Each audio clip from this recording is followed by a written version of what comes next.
এরা হচ্ছে আমার বিশ্ববিখ্যাত স্টুডেন্ট, শান্তশিষ্ট ভদ্রকেষ্ট। মানে এরা মানে কি বলবো, মাটি নড়ে তো এরা নড়ে না, এতটাই শান্ত। তো এদের বিষয়ে আজকে তোমাদের সাথে শেয়ার করব। আর অর্ধেক ভিডিও ওরাই করেছে, মানে ব্লগ। তো দেখতে থাকো।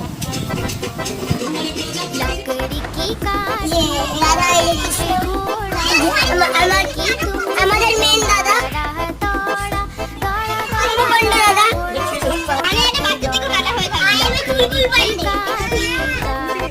সত্যি এরা এত ছোট্ট বাচ্চা, এরা সত্যি আমাকে জাস্ট মুগ্ধ করে ফেলেছে। মানে আমার মনটা পুরো কেড়ে নিয়েছে, বিশ্বাস করো। আমি আমার নিজের চোখেও বিশ্বাস করতে পারছিলাম না যে না, এরা এত কিছু কখন করলো। আর নৃত্য পরিবেশন করা থেকে সব কিছু, মানে এরা তো গুলিয়ে হয়ে গেছিলো, আমি ওদের চরকির মতন ঘোরাচ্ছি। আর বাকিরা পাগল, ওরাই শিখিয়েছে ওকে। আর এরা তো চলো স্পিডে হয়ে গেছে। যাই হোক, আমি ওদের জন্য কিছু গিফটস, তারপর স্ন্যাক্স, কোল্ড ড্রিঙ্কস আর ডিনারের ব্যবস্থা করেছিলাম।